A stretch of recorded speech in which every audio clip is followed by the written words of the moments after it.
अनु के घर में आज का माहौल कुछ अलग ही था। पूरे घर में रोशनी, मेहमानों की भीड़, संगीत की हल्की गूंज और खाने की खुशबू। लेकिन इन सबके बीच कहीं न कहीं एक तूफान धीरे धीरे पनप रहा था। कोई नहीं जानता था कि कुछ ही देर में एक ऐसा तमाचा गूंजेगा जो सिर्फ चेहरे पर नहीं, कई लोगों के अहंकार पर भी पड़ेगा। पार्टी में हर कोई मुस्कुराता हुआ घूम रहा था, पर अनु के करीब खड़ी मीरा और मानसी की नजरें कुछ और ही कह रही थी। दोनों बार बार एक दूसरे को गुपचुप इशारे कर रही थी, जैसे कोई गहरा खेल खेला जा रहा हो। उनके चेहरे पर छिपी संतुष्टि साफ बता रही थी कि वो कुछ बड़ा करने वाली हैं, कुछ ऐसा जो अनु की इज्जत पर चोट करेगा। मीरा धीरे से बोली, मानसी, बस सही वक्त का इंतजार है। जैसे ही मेहमानों को पता चलेगा कि मेन्यू के हिसाब से खाना नहीं बना, अनु की इज्जत खत्म। मानसी मुस्कराई, और आर्या? वो तो अपने आप उससे दूर हो ही जाएगा।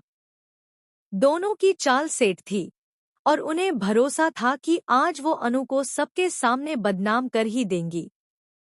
लेकिन उन्हें नहीं पता था कि किस्मत ने उनके लिए एक दूसरा ही खेल रचा है। उधर आर्या कुछ दूरी से सारी हलचल को देख रहा था। उसके चेहरे पर शंका साफ थी। जन्ने ने पहले ही उसे आगाह कर दिया था कि इस पार्टी में कुछ गड़बड़ होने वाली है। इसलिए आर्या हर चीज पर नजर रख रहा था, खाने से लेकर मेहमानों की प्रतिक्रिया तक। तभी अचानक भीड़ में एक हलचल मची। ये क्या बनाया है? ये तो मेन्यू में था ही नहीं। एक मेहमान चिल्लाया। यही वो पल था जिसका इंतजार मीरा और मानसी कर रही थी। दोनों ने तुरंत नाटक शुरू कर दिया। मीरा ने बनावटी हैरानी से कहा, अरे ये कैसे हो सकता है?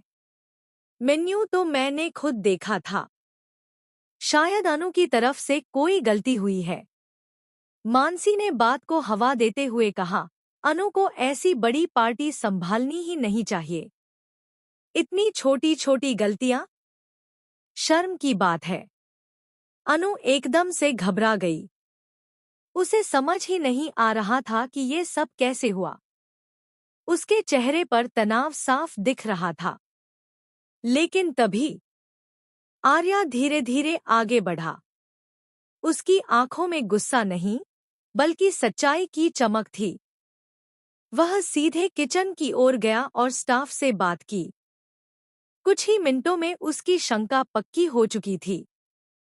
उसने हाथ में मेन्यू की लिस्ट ली और बाहर आकर पार्टी के बीच खड़ा हो गया। एक मिनट,